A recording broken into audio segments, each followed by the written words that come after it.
শিক্ষক নিয়োগে রাজনীতির কারণে র্যাঙ্কিংয়ে পিছিয়ে ঢাকা বিশ্ববিদ্যালয়। শিক্ষার্থীদের সঙ্গে মতবিনিময়ে প্রধানমন্ত্রী বললেন, প্রাথমিক থেকে উচ্চতর কারিকুলাম পরিবর্তন জরুরি।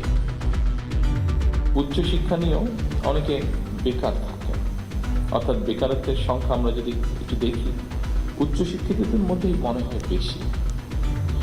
এর কারণ সম্পর্কে নানা মতামত রয়েছে, তবে মনে হয় একটি ব্যাপারে কম বেশি সকলেই একমত। একাডেমিক শিক্ষা অর্জনের পাশাপাশি দক্ষতা অর্জন করতে না পারায় মনে হয় শিক্ষিতদের মধ্যে বেকারের হার বেশি হওয়ার কারণ। সীমান্তে ভারতের একতরফা কাঁটাতারের বেড়া নির্মাণ হলে বাড়বে বৈরিতা, শঙ্কা বিশ্লেষকদের। চীনের সঙ্গে তিস্তা প্রকল্প এগিয়ে নিতে পরিবেশ ও কারিগরি দিককে সর্বোচ্চ গুরুত্বের তাগিদ।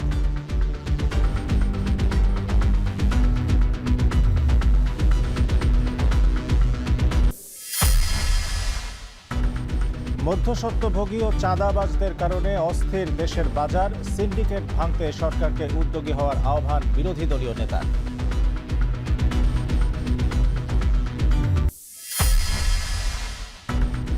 সিলেট ময়মনসিংহে হামে আরও ৩ শিশুর মৃত্যু। কক্সবাজারে ৪০ দিনে প্রাণহানি ১৭। খালি নেই হাসপাতালের বারান্দা, করিডোর। সংক্রমণের কারণ তদন্তে বিশেষজ্ঞ কমিটি করার ঘোষণা।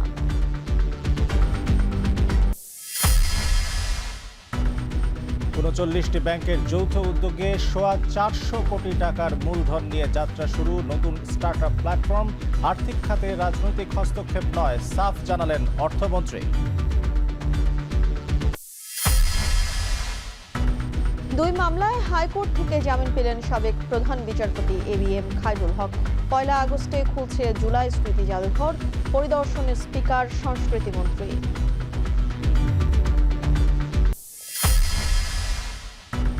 এবং কোরবানির ঈদ সামনে রেখে রাজধানীর প্রবেশদ্বার সহ মহাসড়কে নিরাপত্তা জোরদার। চলছে পেশাদার ডাকাত চিহ্নিতের কাজ।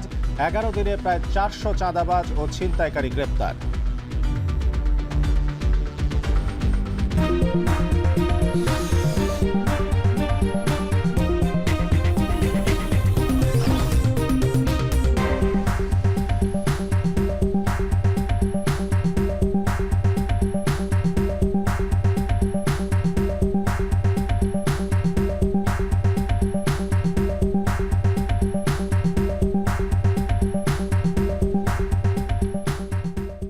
স্বাগত এখন দুপুরে। পুরো আয়োজনে আপনাদের সঙ্গে রয়েছে আমরা দুজন, আমি শামসুল আরেফিন এবং আমি তানজিলা খানম। শিক্ষক নিয়োগ প্রক্রিয়া রাজনীতিকরণের কারণে প্রাচ্যের অক্সফোর্ড খ্যাত ঢাকা বিশ্ববিদ্যালয়ের র্যাঙ্কিংয়ে পিছিয়ে রয়েছে বলে মন্তব্য করেছেন প্রধানমন্ত্রী তারেক রহমান। পাশাপাশি শিক্ষার্থীদের বাস্তবমুখী জ্ঞান অর্জনের তাগিদ দিয়েছেন তিনি। ঢাকা বিশ্ববিদ্যালয়ে উচ্চশিক্ষা নিয়ে ইউজিসির এক কর্মশালায় প্রধানমন্ত্রী জানান, পুরো কারিকুলামে সময়োপযোগী করে সাজানোর কাজ শুরু করেছে সরকার। আসিফ ইকবাল খানের প্রতিবেদন। দেশের বিশ্ববিদ্যালয়ের সংখ্যা বেড়েছে শিক্ষার্থীর সংখ্যাও। তবে প্রশ্ন উঠেছে শিক্ষার মান, গবেষণা, কর্মসংস্থান এবং বিশ্ব প্রতিযোগিতায় বাংলাদেশের উচ্চশিক্ষার সক্ষমতা নিয়ে। সেশন জট, গবেষণায় স্বল্প বিনিয়োগ, দক্ষতা ঘাটতি আর প্রযুক্তি নির্ভর শিক্ষার অভাব দীর্ঘদিন ধরেই উচ্চশিক্ষা খাতের বড় চ্যালেঞ্জ। এই বাস্তবতায় উচ্চশিক্ষাকে সময়োপযোগী ও টেকসই করতে ঢাকা বিশ্ববিদ্যালয় ইউজিসির এক কর্মশালায় প্রধানমন্ত্রী বলেন, উচ্চশিক্ষা প্রতিষ্ঠান বাড়ানো নয়, এবার গুণগত মানে নজর দিচ্ছে সরকার। বিশ্ববিদ্যালয় মঞ্জুরি কমিশনের চেয়ারম্যানের কণ্ঠেও একই সুর। দেশের শিক্ষিত তরুণদের মধ্যে বেকারত্বের অন্যতম কারণ হিসাবে দক্ষতার ঘাটতির কথা তুলে ধরেন সরকার প্রধান। এজন্য বাস্তবমুখী দক্ষতা অর্জনের উপর গুরুত্ব দেন তিনি। পাশাপাশি বৈশ্বিক প্রতিযোগিতায় টিকে থাকতে বিশ্ববিদ্যালয়গুলোকে প্রযুক্তি ও উদ্ভাবনের কেন্দ্র হিসেবে গড়ে তোলার তাগিদ দেন। উচ্চশিক্ষা নিয়েও অনেকে বেকার থাকেন, অর্থাৎ বেকারত্বের সংখ্যা আমরা যদি একটু দেখি, উচ্চশিক্ষিতদের মধ্যেই মনে হয় বেশি। এর কারণ সম্পর্কে নানা মতামত রয়েছে, তবে মনে হয় একটি ব্যাপারে কম বেশি সকলেই একমত। একাডেমিক শিক্ষা অর্জনের পাশাপাশি দক্ষতা অর্জন করতে না পারায় মনে হয় শিক্ষিতদের মধ্যে বেকারের হার বেশি হওয়ার কারণ। প্রাথমিক স্তর থেকে উচ্চশিক্ষা পর্যন্ত পুরো শিক্ষা কাঠামোকে যুগোপযোগী করার উদ্যোগ নিয়েছে সরকার বলেও জানান প্রধানমন্ত্রী। এবং সেজন্যই বর্তমান সরকার মনে করে প্রাথমিক সিলেবাস থেকে শুরু করে উচ্চতর পর্যায় পর্যন্ত আমাদের শিক্ষা কারিকুলামগুলো একটু নতুনভাবে সাজানো বোধহয় এখন সময়ের দাবি। নৈতিক মূল্যবোধ সম্পন্ন কর্মসূচি শিক্ষা ছাড়া বেকারত্ব নিরসন মনে হয় খুব সম্ভবত সম্ভব হবে না। সময়োপযোগী শিক্ষা কারিকুলাম ছাড়াও বৈশ্বিক প্রতিযোগিতায় টিকে থাকা মনে হয় সম্ভব নয়। এ কারণেই বর্তমান সরকার একাডেমিক সিলেবাসকে সময় উপযোগী করার কাজ এর ভিতরেই হাতে নিয়েছে। কর্মশালা শেষে বিশ্ববিদ্যালয়ের সিনেট ভবন থেকে হেঁটে সামাজিক বিজ্ঞান অনুষদের মুজাফফর আহমেদ চৌধুরী মিলনায়তনে পৌঁছান প্রধানমন্ত্রী তারেক রহমান। সেখানে ঢাকা বিশ্ববিদ্যালয়ের শিক্ষার্থীদের সঙ্গে এক মতবিনিময় সভায় অংশ নেন। সরকার প্রধানকে কাছে পেয়ে ক্যাম্পাসের নানা সমস্যার কথা তুলে ধরেন শিক্ষার্থীরা। পর্যাপ্ত কর্মসংস্থান এবং আমাদের সরকারি চাকরির ক্ষেত্রে যে অনিয়মগুলো আছে সেগুলো নিরসনে আপনার সরকার এবং আপনার পরিকল্পনা কি? আওয়ামী লীগ সরকারের আমলে অপ্রয়োজনীয় ও অপচয় বন্ধ করা গেলে শিক্ষা খাতে আরও বড় বিনিয়োগ সম্ভব হতো বলে জানান প্রধানমন্ত্রী। বলেন, দুর্নীতির লাগাম টেনে ধরতে কাজ করছে বর্তমান সরকার। আপনারা পারবেন, আমরা হয়তো শুরু করতে পারবো, আমাদের চেষ্টা দিয়ে শুরু করতে পারবো, কিন্তু টেনে নিয়ে যেতে হবে আপনাদেরকে সাকসেসফুল হতে হবে। অর্থাৎ মানুষের এই কনসেপ্ট পারসেপশন, এই বিষয়গুলো কিন্তু বদলাতে হবে আমাদেরকে। প্রযুক্তিগত অগ্রগতির পাশাপাশি ধর্মীয়, সামাজিক ও নৈতিক মূল্যবোধ যাতে হারিয়ে না যায় সে বিষয়ে সবাইকে সতর্ক থাকার আহ্বান জানান প্রধানমন্ত্রী। বাংলাদেশের 64টি জেলার নাম। আসিফ ইকবাল খান, এখন, ঢাকা। সীমান্তে ভারত কাঁটাতারের বেড়া দিলে দ্বিপাক্ষিক সম্পর্কে বৈরিতা বাড়বে বলে মনে করেন আন্তর্জাতিক বিশ্লেষকরা। চীন ও ভারতের সাথে সম্পর্ককে এগিয়ে নিতে বাংলাদেশ ফার্স্ট নীতি কার্যকর ভূমিকা রাখতে পারে বলেও মত তাদের। এছাড়া তিস্তা মহাপরিকল্পনা বাস্তবায়নে কারিগরি ও পরিবেশ সুরক্ষার দিকটি সর্বোচ্চ গুরুত্ব দেওয়ার তাগিদ দিয়েছেন পরিবেশবিদরা। নাজমুস সাকিবের প্রতিবেদনে বিস্তারিত। বর্ষায় উত্তাল ঢেউ আর ভাঙনের তাণ্ডবে ঘর ভিটেহারা করেছে বহু তিস্তাপাড়ের বাসিন্দাকে। আর শীত আসতেই খাখা মরুভূমি আর পানির অভাব কৃষিতে ফলন যেমন কমিয়েছে, তেমনি আর্থিক ক্ষতির ঘটনাও কম নয়। বহু বছর ধরেই এমন রূপ দেখেছে তিস্তাপাড়ের মানুষেরা। এমন প্রেক্ষাপটে তিস্তার পানির ন্যায্য হিস্সা অথবা বাঁধ নির্মাণ করে পানি সংরক্ষণ জরুরি হয়ে পড়ে দেশের জন্য। 2016 সালের পর টানা 3 বছর তিস্তা মহাপরিকল্পনা নিয়ে সমীক্ষা চালায় চীনের প্রতিষ্ঠান পাওয়ার চায়না কনস্ট্রাকশন। শুরু থেকে এই প্রকল্পে অর্থায়নের আগ্রহ দেখিয়ে আসছে চীন। তবে ভূ রাজনৈতিক কারণে বিগত দিনে এ বিষয়ে নানা জটিলতা তৈরি হয়। 2024 সালের রাজনৈতিক পট পরিবর্তনের পর অন্তর্বর্তী সরকার আবারও চীনের সঙ্গে যোগাযোগ বাড়ায়। পরে 12 ফেব্রুয়ারি নির্বাচনে বিএনপি সরকার ক্ষমতায় আসার পর ফের আলোচনায় আসে তিস্তা প্রকল্প। এরই মধ্যে সরকারের উচ্চ পর্যায়ের নেতৃবৃন্দ চীন সফর করেন। তিস্তা প্রকল্পেও আসে অগ্রগতি। চীনের এক্সিম ব্যাংক এতে অর্থায়ন করবে বলে জানায় বাংলাদেশ সরকারকে। বিশেষজ্ঞরা বলছেন, শুধুমাত্র রাজনৈতিক দিক নয়, এমন প্রকল্পের কারিগরি ও পরিবেশগত দিকও সরকারকে বিবেচনায় রাখতে হবে। যেহেতু ভৌগোলিকভাবেই কিছুটা নিচু স্তরে বাংলাদেশের অবস্থান, তাই এটি যেন পরবর্তীতে ভোগান্তির কারণ না হয় সেদিকেও নজর দেওয়ার আহ্বান। একই সঙ্গে ভারতের সঙ্গে পানি বন্টন নীতি কূটনৈতিকভাবে পুনর্মূল্যায়ন করার পরামর্শও তার। বাংলাদেশের জন্য লাভজনক হবে সেইটা একটু ভালো মতো আমাদের বিচার বিবেচনা আবারও করা উচিত। কেননা একবার আপনি প্রকল্পটা হাতে নিয়ে নিলে এরপর তো এখান থেকে আপনার পিছিয়ে আসার কোনো পথ থাকবে না। কিন্তু এমন প্রকল্পে বাংলাদেশের সুবিধা কতটা? পরিবেশবিদরা বলছেন, বাঁধটির সঙ্গে আরও বেশ কয়েকটি চ্যানেলও তৈরি করা যেতে পারে, যাতে বন্যার সময় আবদ্ধ পানি চ্যানেল হয়ে বিকল্প বড় নদীর মধ্যে গিয়ে পড়ে। এতে পরিবেশগত জীববৈচিত্র্য রক্ষা পাবে। বাদ দিয়ে কি আমরা সেই ফ্লো ঠেকাইতে পারবো? আমরা তো বাদ দিয়ে যেটা একটা সার্টেন অ্যামাউন্ট অফ পানি আমরা রেখে দিতে পারবো, অথবা আমরা ওই সবচেয়ে ভালো হয় যখন ওই ইন্ডিয়া থেকে যে পানিটা আসে সেই পানিটাকে আমরা যদি ডাইভার্ট করে অন্যদিকে দিয়ে যেতে পারি। পশ্চিমবঙ্গে নবগঠিত বিজেপি সরকার আসার পর বাংলাদেশ সীমান্ত অংশে যে কাঁটাতার দেওয়ার বিষয়টি নতুন করে আলোচনায় এসেছে, এটিকে দুদেশের সঙ্গে আলোচনার ভিত্তিতেই হওয়া উচিত বলে মনে করেন এই আন্তর্জাতিক বিশ্লেষক। বলেন, এটি ভারতের পক্ষ থেকে একতরফা করলে সম্পর্কের বৈরিতা কেবলই বাড়বে। আপনার সুপ্রতিবেশীর কোনো লক্ষণ না। আপনার দেখেন ওই যে মেক্সিকো ইউএস এর বর্ডারেও দেয়াল টেয়াল তোলার কথা বলা হয়েছে। হ্যাঁ, এখন যদি মেক্সিকোর খরচে দেয়াল তুলে অথবা ইউএস এর খরচে দেয়াল তুলে, এটা একটা আরেকটা দেশকে বলার কিছু নাই, কিন্তু it gives a wrong signal. Bangladesh first নীতিকে মাথায় রেখেই ভারত ও চীনের সম্পর্ককে এগিয়ে নিতে হবে, এমনটাই প্রত্যাশা তাদের। নাজমুস সাকিব, এখন, ঢাকা। মধ্যস্বত্বভোগী ও চাঁদাবাজদের কারণে দেশের বাজারগুলো অস্থির রয়েছে বলে মন্তব্য করেছেন বিরোধী দলীয় নেতা ও জামায়াত আমির ডাক্তার শফিকুর রহমান। সকালে রাজধানী মিরপুর শাহ আলী পাইকারি বাজার পরিদর্শন শেষে এই কথা বলেন ডাক্তার শফিকুর রহমান। জানান, সিন্ডিকেটের কারণে কৃত্রিমভাবে দ্রব্যমূল্যের ঊর্ধ্বগতি তৈরি হয়েছে। এ সময় বাজার নিয়ন্ত্রণে সরকারকে উদ্যোগী হবার আহ্বান জানান তিনি। জনগণের জন্য বাজার পরিস্থিতি সহনীয় করতে সংসদে এবং সংসদের বাইরে বিরোধী দল সোচ্চার থাকবে বলেও মন্তব্য জামায়াত আমিরের।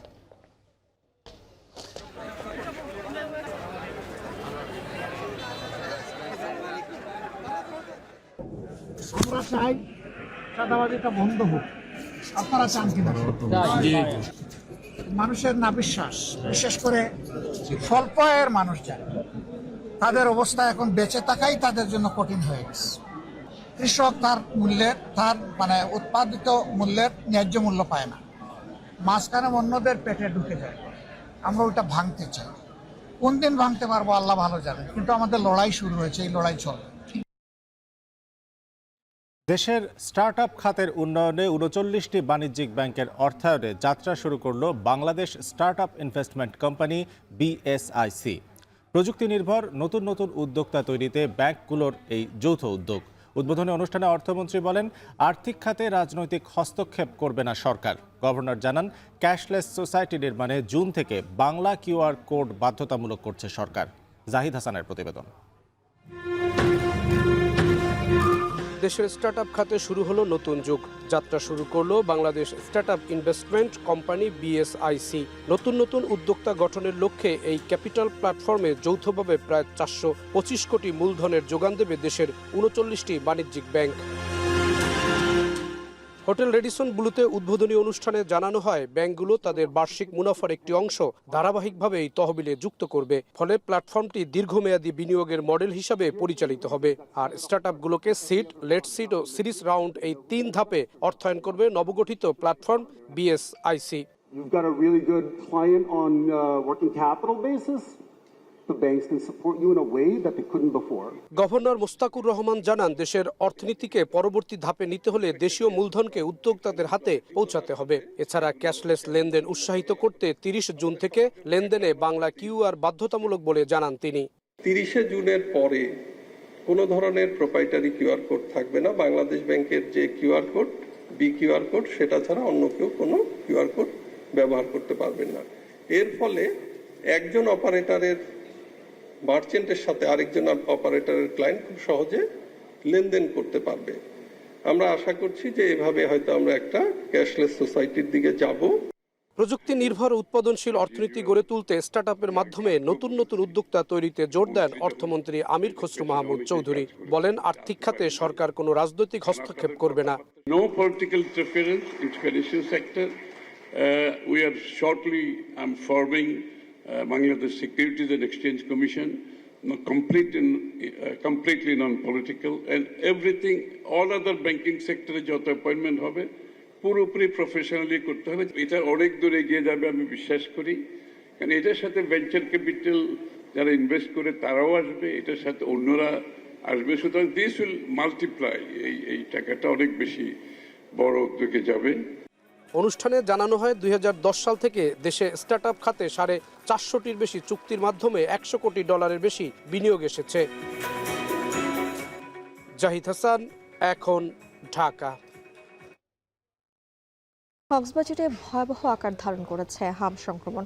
গত 40 দিনে জেলায় হাম ও হামের উপসর্গে মারা গেছে 17 শিশু। শিশুদের কান্না ও স্বজনদের আহাজারিতে ভারী হয়ে উঠেছে কক্সবাজার জেলা সদর হাসপাতালের পরিবেশ। এদিকে সিলেট ও ময়মনসিংহে আজ আরও 3 শিশুর মৃত্যু হয়েছে। বিস্তারিত জানাচ্ছেন মোহাম্মদ মোর্শেদ। সন্তানের শ্বাসকষ্ট দেখে অসহায় বাবা মায়ের ছুটাছুটি আর মায়ের বুক ফাটা আর্তনাদে পরিবেশ হয়ে উঠেছে হৃদয় বিদারক। কক্সবাজার জেলা সদর হাসপাতালে মাত্র 20 শয্যার বিশেষ হাম আইসোলেশন ওয়ার্ডে মঙ্গলবার ভর্তি রয়েছে 87 শিশু। কখনো কখনো এই সংখ্যা 100 ছাড়িয়ে যাচ্ছে। একের পর এক শিশু মৃত্যুতে পুরো জেলায় ছড়িয়ে পড়েছে আতঙ্ক ও শোকের ছায়া। এদিকে হাসপাতালের মেঝে, বারান্দা, এমনকি করিডোরেও শিশুদের নিয়ে বসে আছেন অসহায় বাবা মায়েরা। স্বজনদের অভিযোগ, সদর হাসপাতাল থেকে প্রয়োজনীয় ওষুধ ও অক্সিজেন সরবরাহ করা হচ্ছে না। অনেক পরিবারকে বাইরে থেকে অক্সিজেন সিলিন্ডার ও ওষুধ কিনে আনতে হচ্ছে। অর্থাভাবে চরম দুর্ভোগে পড়েছেন নির্ময়ের পরিবারগুলো। হাসপাতালের প্রতিটি করিডোর যেন এক আতঙ্কের চিত্র হয়ে উঠেছে। বেড সংকটের দুর্ভোগ চরমে পৌঁছেছে। তার যদি গ্যাসও যদি বাতুন, ইন্ডাকশনও বাতুন, ওষুধও বাতুন, সরকারি হাসপাতাল হাত জানো না, সরকারি হাত কি যায় মারা নাতিপুতি আনির আর বাচ্চা আনির অনুর হাসা আর তো অনুর ডাক্তার আর তো হালা পা পরি বিয়া চাই দিদি। অক্সিজেনের কোনো ব্যবস্থা নেই, এটা বাইরে থেকে কালেকশন করতে হয়। এখন ওখানে ভর্তি দিছি, কিন্তু সিটের ক্যাপাসিটি ওখানে কম, যে পরিমাণ রোগী আছে ওখানে কিন্তু সেই পরিমাণ সিট নেই। কক্সবাজার সিভিল সার্জন কার্যালয়ের তথ্য অনুযায়ী 29 মার্চ থেকে এখন পর্যন্ত জেলায় হাম ও হামের উপসর্গ নিয়ে হাসপাতালে চিকিৎসা নিয়েছে 1788 জন। এর মধ্যে 424 জনের নমুনা পরীক্ষায় 119 জনের শরীরে হামের সংক্রমণ নিশ্চিত হয়েছে। আর গত 40 দিনে প্রাণ হারিয়েছে 17 শিশু। গত 24 ঘন্টায় 45 জন আমাদের নতুন সন্দেহজনক হাম রোগী, এর মধ্যে 45 জনই ভর্তি। এবং 29/3/2026 থেকে আজকে পর্যন্ত টোটাল আমাদের কক্সবাজার জেলায় রোগী হয়েছে 1833 জন। কক্সবাজার জেলার বিভিন্ন এলাকায় টিকাদান কার্যক্রম জোরদার, পর্যাপ্ত চিকিৎসা সরঞ্জাম ও অক্সিজেন সরবরাহ নিশ্চিত করার দাবি জানিয়েছেন ভুক্তভোগীরা। মোহাম্মদ মুর্শেদ, এখন কক্সবাজার। এদিকে হাম পরিস্থিতি মোকাবেলায় দেশি বিদেশি বিশেষজ্ঞদের সমন্বয়ে একটি তদন্ত কমিটি গঠন করা হচ্ছে বলে জানিয়েছেন তথ্য উপদেষ্টা ডাক্তার জাহেদুর রহমান। সচিবালয়ে সরকারের বিভিন্ন কার্যক্রমের অগ্রগতি বিষয়ে আয়োজিত ব্রিফিংয়ে একথা জানান তিনি। আরও বলেন, বর্তমানে যে মাত্রায় হাম ছড়িয়েছে তাতে এখনই জরুরি অবস্থা ঘোষণার প্রয়োজন নেই। হামের যে সংকট হলো, যে ডিজাস্টার হলো টিকা নিয়ে, এটা নিয়ে একটা তদন্ত কমিটির ব্যাপারে আমি ব্যক্তিগতভাবে মাননীয় প্রধানমন্ত্রীর সাথে কথা বলেছি।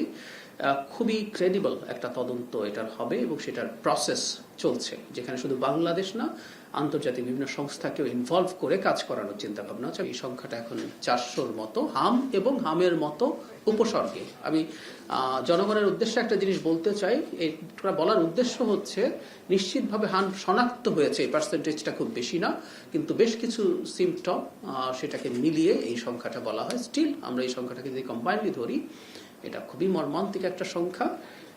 আমরা আমাদের টিকার কার্যক্রম চালিয়ে যাচ্ছি এবং ইমিউনিটি তৈরিতে একটু সময় নেবে। এখন দুপুরে নিচ্ছে একটা বিরতি, ফিরছি একটু পরেই।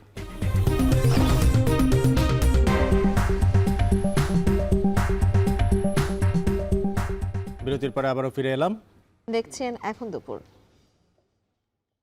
জুলাই আন্দোলনের সময় হত্যা মামলা সহ আরও 2 মামলায় সাবেক প্রধান বিচারপতি ABM খায়রুল হককে জামিন দিয়েছেন হাইকোর্ট। এর ফলে তার কারামুক্তিতে আপাতত কোনো বাধা নেই বলে জানিয়েছেন আইনজীবীরা।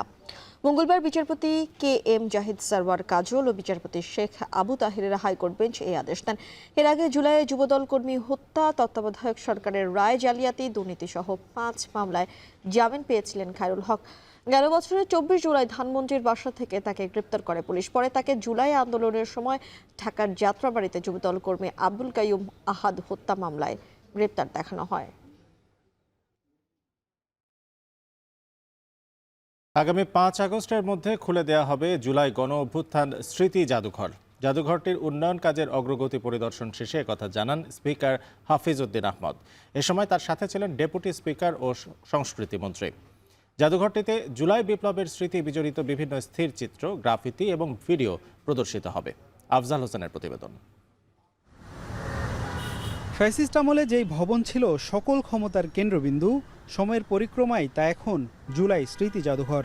জুলাই গণঅভ্যুত্থানের বিভিন্ন স্থির চিত্র, গ্রাফিতি এবং ভিডিও প্রদর্শিত হবে জাদুঘরে। এছাড়া শহীদদের ব্যবহৃত জিনিসপত্র এবং তাদের স্মরণে প্রতীকী সমাধি স্থান পেয়েছে এতে। 16 বছরের দুঃশাসনের চিহ্ন হিসেবে গণভবনের ধ্বংসাবশেষের কিছু অংশও রাখা হয়েছে দর্শনার্থীদের জন্য। জুলাই জাদুঘরের উন্নয়ন কাজ এখনও চলছে। কাজের অগ্রগতি দেখতে মঙ্গলবার জাদুঘর পরিদর্শন করেন জাতীয় সংসদের স্পিকার, ডেপুটি স্পিকার এবং সংস্কৃতি মন্ত্রী। পরিদর্শন শেষে স্পিকার জানান, শেখ হাসিনার খুনের হত্যার রেকর্ড জুলাই স্মৃতি জাদুঘরে সংরক্ষিত আছে। এই জুলাই স্মৃতি জাদুঘর জনগণকে যুগ যুগ ধরে অনুপ্রেরণা যোগাবে। মাফিয়া শেখ হাসিনা তার খুনিদেরকে যে সরাসরি নির্দেশ দিয়েছেন হত্যা করার জন্য, সেই কল রেকর্ডও অবিকৃতভাবে এখানে সংরক্ষিত আছে। বাংলাদেশের মানুষ এইসব দেখে চমৎকৃত হবেন, দুঃখবোধে আক্রান্ত হবেন, আবার সাথে সাথে অনুপ্রাণিত হবেন ভবিষ্যতের লড়াইয়ের জন্য। এ সময় ডেপুটি স্পিকার বলেন, গণতন্ত্রের ধারাবাহিকতা অব্যাহত রাখতে এবং উদার সহনশীল সমাজ গঠনে নতুন প্রজন্মকে উদ্বুদ্ধ করবে এই জাদুঘর। এই জাদুঘর শতাব্দীর জন্য একটা শিক্ষণীয় ফেসিজম থেকে বাংলাদেশের দামাল ছেলেরা ফেসিজম মুক্ত বাংলাদেশ কিভাবে প্রতিষ্ঠিত করেছেন, এই জাদুঘর হচ্ছে তার প্রতিবিম্ব। উন্নয়ন কাজ শেষে আগামী 5 আগস্টের আগেই সর্বসাধারণের জন্য খুলে দেওয়া হবে জুলাই স্মৃতি জাদুঘর। আফজাল হোসেন, এখন, ঢাকা। কোরবানি ঈদ সামনে রেখে পেশাদার ডাকাত দলকে চিহ্নিত করে গ্রেপ্তার এবং জননিরাপত্তা বাড়াতে উদ্যোগ নেওয়া হয়েছে বলে জানিয়েছে ডিবি প্রধান। এছাড়া চলতি মাসের 11 দিনের বিশেষ অভিযানে তালিকাভুক্ত 568 জন চাঁদাবাজ ও ছিনতাইকারী গ্রেপ্তার করেছে ডিবি। মঙ্গলবার রাজধানীর মিন্টো রোডে ডিএমপির মিডিয়া সেন্টারের সংবাদ সম্মেলনে এই তথ্য জানান গোয়েন্দা পুলিশের প্রধান। আরিফ হোসেনের প্রতিবেদন। চলতি মাসের শেষের দিকে কোরবানির ঈদ, আর ঈদকে সামনে রেখে ইতিমধ্যে রাজধানী সহ মহাসড়কের বিভিন্ন এলাকায় সক্রিয় ডাকাত ও ছিনতাইকারী চক্র। আর এই চক্র থামাতে ইতিমধ্যেই মাঠে নেমেছে আইনশৃঙ্খলা বাহিনী। নিয়মিত টহলের পাশাপাশি গোয়েন্দা তৎপরতা বাড়ানো হয়েছে রাজধানীর প্রবেশ দ্বারগুলোতে। এছাড়া মহাসড়কের নিরাপত্তা নিশ্চিত করতে ছক আঁকছে আইনশৃঙ্খলা বাহিনীর সদস্যরা। এমন পরিস্থিতিতে আন্তজেলা ডাকাত দলের 5 সদস্যকে গ্রেপ্তার করেছে ডিবি, যাদের কাছ থেকে অবৈধ অস্ত্র, গুলি, গান পাউডার, হাতবোমা ও মোটরসাইকেল উদ্ধার করেছে ডিবির সদস্যরা। ডিবির ওয়ারি বিভাগের সদস্যগণ গোপন তথ্যের ভিত্তিতে তাদেরকে গ্রেপ্তার করে। তাদের পরিকল্পনা ছিল যে আসন্ন ঈদুল আজহাকে সামনে রেখে যে বিকাশ নগদে প্রচুর পরিমাণ টাকা ট্রানজ্যাকশন হবে। তারা প্রথমে পরিকল্পনা করেছিল যে এই টাকাগুলো বিকালবেলা যখন ক্যারি করবে যে কোনো একটা এজেন্টের কাছ থেকে এই টাকাগুলি তারা ছিনিয়ে নেবে। এই কাজটা করার পর তারা রাতের বেলায় আবার ঢাকার খুব পার্শ্ববর্তী একটা জেলায় সেখানে একটা স্বর্ণের দোকান ডাকাতি করবে। সংবাদ সম্মেলনে চলতি মাসের 11 তারিখ পর্যন্ত ডাকাত, চাঁদাবাজ, ছিনতাইকারী সহ 568 জনকে গ্রেফতারের কথা জানিয়েছে ডিবি। এ পর্যন্ত আমরা টোটাল 568 জনকে গ্রেপ্তার করেছি। তার ভিতর আমাদের যে চাঁদাবাজের তালিকা আছে, এই তালিকাভুক্ত গ্রেপ্তারকৃত সংখ্যা 154 জন এবং 132 জন হচ্ছে এই চাঁদাবাজদের সঙ্গে যারা সহযোগিতা করে বা এই তালিকাভুক্ত চাঁদাবাজদের সহযোগী। এদিকে নিউ মার্কেট এলাকায় টিটন হত্যা মামলার আসামিরা ডিবির নজরেই আছে, যে কোনো সময় গ্রেফতার করা হবে বলে জানিয়েছে ডিএমপির ডিবি প্রধান। ইনশাআল্লাহ অপরাধীকে আমরা ধরতে পারব। আরিফ হোসেন, এখন, ঢাকা। সিলেটে 4 বছরের শিশু ফাহিমাকে পাশবিক নির্যাতনের পর হত্যার প্রধান আসামি জাকিরকে গ্রেপ্তার করেছে পুলিশ। সোমবার রাতে সিলেট সদরের সোনাতলা থেকে তাকে আটক করা হয়। এদিকে আসামি গ্রেপ্তারের পর থানা ঘেরাও করে জড়িতদের সর্বোচ্চ শাস্তির দাবি জানান এলাকাবাসী। আরও জানাচ্ছেন সন্দীপন শুভ। আমি আপনার কাছে বারবার আমি বিচার চাই। আমার 4 বছরের ছোট্ট শিশু ফাইমা, ফুটফুটে এই নিষ্পাপ বাচ্চাটি মৃত্যুর আগেই দেখে গেল এই পৃথিবীর নিষ্ঠুর চিত্র। প্রিয় চাচার হাতে নির্মমভাবে খুন হওয়ায় শুধু মা কিংবা পরিবারই নয়, বরং পুরো এলাকা জুড়ে এখন শোকের মাতম। মায়ের করুণ আর্তনাদ যেন বারবার বলছে কি করেছে তার আদরের সন্তান। আমার বাচ্চারে যে নিচে নিয়ে মারছে, আমি মার্ডার বদলা মার্ডার চাই, আসামি চাই। আমার বাচ্চা তা করছে, আমি বিচার চাই, দেশবাসীর কাছে বিচার চাই। গত 6 মে সিলেট সদরের সোনাতলায় বাড়িতে কেউ না থাকার সুযোগে শিশু ফাইমাকে পাশবিক নির্যাতন করে তারই চাচা জাকির। এরপর ফাইমাকে হত্যা করে মরদেহ বেগে পেঁচিয়ে পাশের একটি ডোবায় ফেলে দেয়। পরে শুক্রবার ডোবা থেকে ফাইমার মরদেহ উদ্ধার করে পুলিশ। এরপর ফাইমার মা বাদী হয়ে হত্যা মামলা দায়ের করলে তদন্তে নামে পুলিশ। সোমবার রাতে সোনাতলা বাজার থেকে হত্যার ঘটনায় সন্দেহভাজন হিসেবে জাকিরকে আটক করা হয়। এ সময় প্রাথমিকভাবে হত্যার কথা স্বীকার করে সে। এদিকে রাতে জাকিরকে আটকের কথা জানাজানি হলে জালালাবাদ থানা ঘেরাও করে বিক্ষোভ করেন স্থানীয়রা। পরে জাকিরের বাড়ির সামনেও ভ্যানারটা নিয়ে বিক্ষোভ করে দৃষ্টান্তমূলক শাস্তির দাবি জানায় তারা।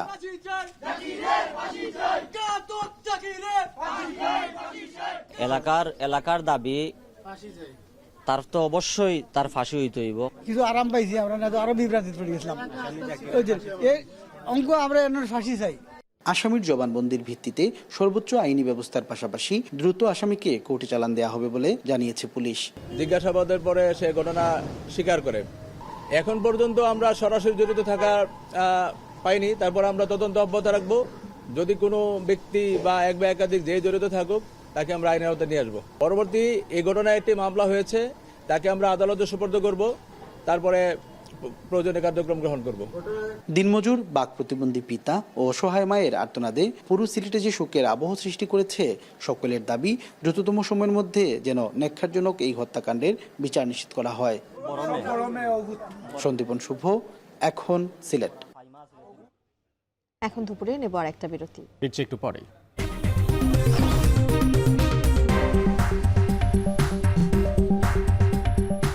বিরতি থেকে ফিরে এলাম আরো একবার। দেখছেন এখন দুপুর। হঠাৎ কালবৈশাখী ঝড়ের তাণ্ডবে লণ্ডভণ্ড হয়েছে দ্বীপ জেলা ভোলা। ঝড়ে উপড়ে পড়েছে গাছ, ক্ষতিগ্রস্ত হয়েছে ঘরবাড়ি ও শিল্প কারখানা। বিদ্যুৎ বিচ্ছিন্ন হয়ে দুর্ভোগে পড়েছেন দুই উপজেলার অসংখ্য মানুষ। ইমতিয়াজুর রহমানের পাঠানো তথ্য ছবি নিয়ে প্রতিবেদন। ওই সাইডে অবস্থা বেশি খারাপ ওরে বাবা। কালবৈশাখীর তাণ্ডবে লণ্ডভণ্ড ভোলা সদর ও চরফ্যাশন উপজেলার বিভিন্ন এলাকা। ক্ষতিগ্রস্ত ঘরবাড়ি, দোকানপাট ও গাছপালা। আহত বেশ কয়েকজন। স্থানীয়রা জানান, সোমবার সন্ধ্যায় হঠাৎ ভোলা বিসিক শিল্পনগরী সহ সদর উপজেলার চর সামায়া, ভেলুমিয়া ও আলীনগর ইউনিয়নের বিভিন্ন এলাকায় আঘাত হানে কালবৈশাখী। ক্ষতিগ্রস্ত হয় লবণ, মুড়ি ও ভুষির বেশ কয়েকটি কারখানা। কোথাও কোথাও গাছপালা পড়ে ক্ষতিগ্রস্ত হয় অন্তত 15টি ঘরবাড়ি, উড়ে যায় টিনের চাল। একইভাবে ক্ষতিগ্রস্ত হয়েছে চরফ্যাশন উপজেলার অন্তত 25টি ঘরবাড়ি। গাছ পড়ে বিদ্যুৎ সরবরাহ বন্ধ হয়ে যাওয়ায় চরম দুর্ভোগে পড়েন স্থানীয় গ্রাহকরা। ঝড়ে আমাদের বিসি শিল্প অঞ্চলে আপনার মুড়ি মিল ক্ষতি হয়েছে এবং একটা লবণ ফ্যাক্টরি এটা ভ্যানিশ হয়ে গেছে। মুড়ি মিল, আমাদের ময়দার মিল, টোটালি চাল টাল উড়ে প্রচন্ড ক্ষয়ক্ষতি হয়েছে। অনেক ঘরবাড়ি নষ্ট হয়েছে, অনেক গাছপালা পড়ে গেছে। তারপরে অটো অ্যাক্সিডেন্ট হয়েছে, যেটা হলো অটোর উপরে গাছ পড়ে গেছে, পুরো দেখা যায় 3 জন লোক অ্যাক্সিডেন্ট হয়েছে। রাত্রে সারা রাত্রি মনে করেন আমাদের এখানে কারেন্ট বিদ্যুৎ নাই, পুরো অন্ধকারের ভিতরে এখনো নাই। শিল্প নগরীতে ঝড়ে ক্ষতিগ্রস্তের তালিকা করে ব্যবস্থা নেওয়ার কথা জানিয়েছেন বিসিক কর্মকর্তা। 3টি শিল্প প্রতিষ্ঠানের ব্যাপক ক্ষতি সাধন হয়েছে। তাৎক্ষণিক আমি সেটা পরিদর্শন করেছি সন্ধ্যার পরে। তো ক্ষতিপূরণের বিষয়ে ঊর্ধ্বতন কর্তৃপক্ষকে অবহিত করেছি। ঝড়ে ক্ষয়ক্ষতির পরিমাণ নিরূপণে কাজ করছে জেলা প্রশাসন। বিদ্যুৎ সরবরাহ স্বাভাবিক করতে কাজ চলছে বলে জানিয়েছে বিদ্যুৎ বিভাগ। এখন ভোলা। লেবাননে ইসরায়েলি বিমান হামলায় নিহত 2 বাংলাদেশির গ্রামের বাড়ি সাতক্ষীরায় চলছে মাতম। নিহত শফিকুল ইসলামের বাড়ি সদরের ভালুকা চাঁদপুর এলাকায়, আর নাহিদুল ইসলামের বাড়ি আশাশুনি উপজেলার কাদাকাটি এলাকায়। শফিকুল ইসলামের পরিবার মৃত্যুর খবরে শোকে ভেঙে পড়েছেন। বাড়িতে চলছে আহাজারি। স্বজন ও প্রতিবেশীরা এসে শোকাহত পরিবারকে সান্ত্বনা দেওয়ার চেষ্টা করছেন। অন্যদিকে নিহত নাহিদুল ইসলামের মৃত্যুর সংবাদে বাকরুদ্ধ হয়ে পড়েছেন পরিবারের সদস্যরা। আশাশুনির কাদাকাটি এলাকায় তাদের বাড়িতেও নেমে এসেছে শোকের ছায়া। জীবিকার তাগিদে কয়েক বছর আগে তারা লেবাননে যান। সেখানে কর্মরত অবস্থায় গতকালের বিমান হামলায় নিহত হন তারা। নিহতদের মরদেহ দ্রুত দেশে ফিরিয়ে আনার দাবি জানিয়েছেন পরিবারের সদস্যরা।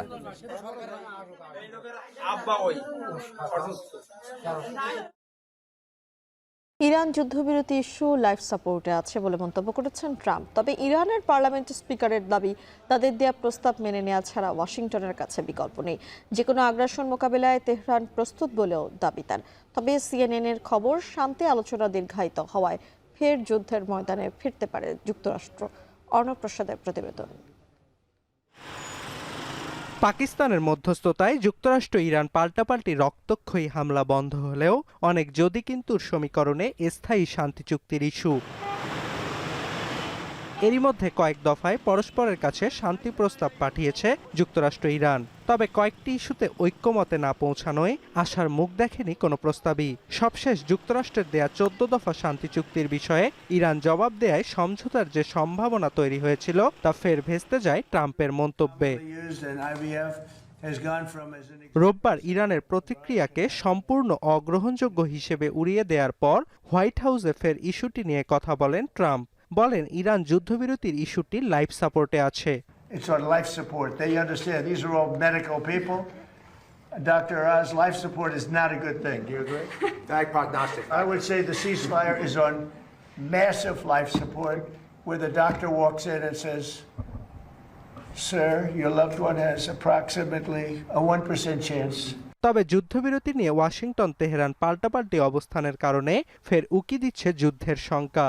মার্কিন কয়েকটি সূত্রের বরাতে সিএনএন-এর প্রতিবেদন, ইরানে ফের বড় ধরনের সামরিক অভিযান শুরুর বিষয়টি গুরুত্বের সঙ্গে ভাবছেন ট্রাম্প। এ বিষয়ে সোমবার নিরাপত্তা পরিষদের প্রতিনিধিদের সঙ্গে বৈঠকও করেন তিনি। তবে ইরানের পার্লামেন্ট স্পিকার বাঘের গালিবাফের দাবি, ইসলামী প্রজাতন্ত্রের দেয়া প্রস্তাব মেনে নেওয়া ছাড়া যুক্তরাষ্ট্রের কাছে আর কোনো বিকল্প নেই। এছাড়াও যে কোনো আগ্রাসন রুখতে ও সম্ভাব্য সব বিকল্পের সঙ্গে মানিয়ে নিতে তেহরান প্রস্তুত বলেও দাবি করেন গালিবাফ। এদিকে হরমুজে চলমান নৌ অবরোধ ও যুদ্ধবিরতি আলোচনা দীর্ঘায়িত হওয়ায় বুধবারও ঊর্ধ্বমুখী বিশ্ব জ্বালানির বাজার। অপরিশোধিত জ্বালানি ব্রেন্ট ক্রুডের ব্যারেল প্রতি দাম আগের দিনের চেয়ে 0.7% বেড়ে $105 উঠেছে। অর্ণব প্রসাদ, এখন বিশ্ব। পদত্যাগের দাবি তীব্র হওয়ায় মঙ্গলবার মন্ত্রীদের সঙ্গে বৈঠকে বসবেন ব্রিটিশ প্রধানমন্ত্রী কিয়ার স্টারমার। এরই মধ্যে প্রধানমন্ত্রীর পদত্যাগ দাবি করেছেন উপপ্রধানমন্ত্রী, স্বরাষ্ট্রমন্ত্রী সহ লেবার পার্টির 72 এমপি। এরই মধ্যে স্টারমারের স্থলাভিষিক্ত হিসেবে Catherine West Streeting, Angela Rayner, Andy Burnham সহ বেশ কয়েকজনের নাম শোনা যাচ্ছে। দেখুন অর্ণব প্রসাদের আরও একটি প্রতিবেদন। ইরান যুদ্ধের কারণে অর্থনৈতিক অস্থিরতা ও এপস্টিন ফাইল কাণ্ডে লেবার পার্টির লর্ড ম্যান্ডেলসনের পদত্যাগের জেরে আগে থেকে স্টারমারকে ঘিরে চাপা ক্ষোভ ছিল ব্রিটিশ পার্লামেন্টে। সম্প্রতি যুক্তরাজ্যের কাউন্সিল নির্বাচনে লেবার পার্টি প্রায় 1,500-এরও বেশি আসন হারায়। শোচনীয় এই পরাজয়ে কিয়ার স্টারমারের নেতৃত্ব নিয়ে প্রশ্ন উঠেছে দলের ভেতরে। এরই মধ্যে প্রধানমন্ত্রীকে পদত্যাগের জন্য সময়সূচি নির্ধারণের আহ্বান জানিয়েছেন উপপ্রধানমন্ত্রী ডেভিড ল্যামি ও স্বরাষ্ট্রমন্ত্রী শাবানা মাহমুদ। এর আগে স্টারমারের অব্যাহতির দাবি জানিয়ে পদত্যাগ করেন কয়েকজন মন্ত্রী। এছাড়াও পার্লামেন্টের অর্ধশতেরও বেশি সংসদ সদস্য স্টারমারের পদত্যাগ দাবি করেছেন। এমন পরিস্থিতিতে মঙ্গলবার মন্ত্রিসভার সদস্যদের সঙ্গে গুরুত্বপূর্ণ বৈঠকে বসবেন ব্রিটিশ প্রধানমন্ত্রী। এরই মধ্যে 10 নং ডাউনিং স্ট্রিটে পৌঁছেছেন মন্ত্রীরা। এতে স্টারমার প্রধানমন্ত্রী পদে থাকবেন কিনা সে বিষয়ে আলোচনা হবে বলে জোর গুঞ্জন রয়েছে। বিবিসি বলছে, পরিস্থিতি নিয়ন্ত্রণে 2টি পদ খোলা রয়েছে স্টারমারের। যেসব মন্ত্রীরা তার অব্যাহতি চাইছেন তাদেরকে দায়িত্ব থেকে সরিয়ে দিয়ে কিংবা নিজে পদত্যাগ করে। সোমবার স্থানীয় সময় সন্ধ্যায় 10 নং ডাউনিং স্ট্রিটে স্টারমারের সঙ্গে সাক্ষাৎ করতে যান মন্ত্রিসভার কয়েকজন সদস্য। এ সময় তাদের কাছে পরামর্শ চান স্টারমার। মন্ত্রীদের কেউ কেউ স্টারমারকে লড়াই চালিয়ে যাওয়ার আহ্বান জানান। তবে কাউন্সিল নির্বাচনে পরাজয়ের পর ভুল সংশোধনের সুযোগ চেয়েছিলেন স্টারমার। এমনকি সংশয়বাদীদের ভুল প্রমাণিত করে প্রধানমন্ত্রীর পদ টিকিয়ে রাখার আশাও জানান স্টারমার। তবে তার আহ্বান মন গলাতে পারেনি দলের নেতাকর্মীদের। 2024 সালে ভূমিধস বিজয়ের মধ্য দিয়ে যুক্তরাজ্যের মসনদে বসেন কিয়ার স্টারমার। তবে মাত্র 2 বছরের মধ্যে গাজা যুদ্ধ, অভিবাসন নীতি, কর নীতি ও জনসেবা খাতে সংকটের কারণে ব্যাপক জনসমর্থন হারিয়েছে ক্ষমতাসীন ডানপন্থী লেবার পার্টি। অর্ণব প্রসাদ, এখন বিশ্ব।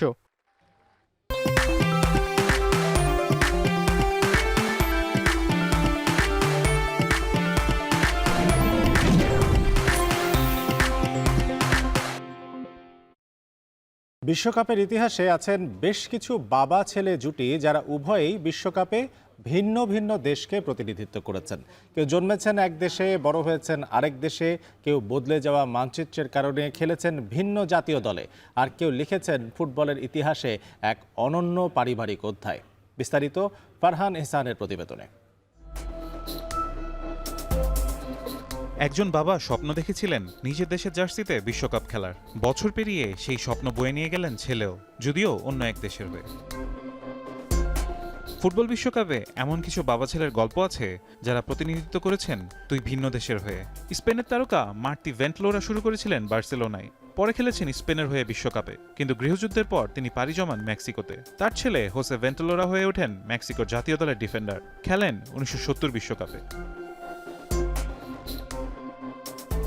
সুলেমান সানে ও লেরয় সানে। বাবা ছিলেন সেনেগালের তারকা, আর ছেলে লেরয় সানে জার্মানি জার্সিতে খেলেছেন বিশ্বকাপ। ইয়ান কোজাক ছিলেন চেকোস্লোভাকিয়া ও স্লোভাকিয়ার কিংবদন্তি মিডফিল্ডার। পরে স্লোভাকিয়া জাতীয় দলের সফল কোচও হন তিনি। তার ছেলে জুনিয়র কোজাকও একজন পেশাদার ফুটবলার ছিলেন। বাবা ছেলে দুজনেই স্লোভাক ফুটবলে গুরুত্বপূর্ণ অবদান রেখেছেন। আরেকটি বিখ্যাত জুটি মাজিনহো ও থিয়াগো আলকারেন্তা। ব্রাজিলের বিশ্বকাপ জয়ী তারকা মাজিনহো ফুটবল ইতিহাসে একজন সফল মিডফিল্ডার হিসেবে পরিচিত। 1994 সালে তিনি ব্রাজিলকে বিশ্বকাপ জিততে সাহায্য করেছিলেন। তার পথ ধরেই ফুটবলে আসেন ছেলে থিয়াগো আলকারেন্তা। যদিও বাবা খেলেছিলেন ব্রাজিলের হয়ে, থিয়াগো বেছে নেন স্পেনকে। অসাধারণ পাসিং, বল কন্ট্রোল ও সৃজনশীল খেলায় তিনি বিশ্বের সেরা মিডফিল্ডারদের একজন হয়ে ওঠেন। বাবা ছেলের এই গল্পই প্রমাণ করে ফুটবলের প্রতিভা কখনো সীমান্ত মানে না। রাজনৈতিক পরিবর্তনের কারণেও হয়েছে এমন ঘটনা, যেমন ভ্লাদিমির ভাইস খেলেছেন চেকোস্লোভাকিয়ার হয়ে, আর তার ছেলে জুনিয়র ভ্লাদিমির ভাইস খেলেছেন স্বাধীন স্লোভাকিয়ার হয়ে। এছাড়া জর্জ উইয়া এবং টিম উইয়া ছিলেন বিখ্যাত জুটি। বাবা জর্জ উইয়া আফ্রিকার একমাত্র ব্যালন ডিওর বিজয়ী ফুটবলার, খেলেছেন লাইবেরিয়ার হয়ে, আর তার ছেলে টিম উইয়া খেলেছেন যুক্তরাষ্ট্রের হয়ে 2022 বিশ্বকাপে। বাবা ছেলে দুই দেশ, দুই বিশ্বকাপ, ফুটবলের অনন্য এক ইতিহাস। দেশ আলাদা হতে পারে, কিন্তু ফুটবলের রক্ত একই থাকে। ফারহান ইহসান, এখন। এ ছিল এখন দুপুরে। এখন টেলিভিশন ওয়েবসাইটে দেখতে ভিজিট করুন এখন.tv। ফেসবুকে দেখতে ভিজিট করুন facebook.com/tv.এখন এবং ইউটিউবে দেখতে ভিজিট করুন youtube.com/এখন TV।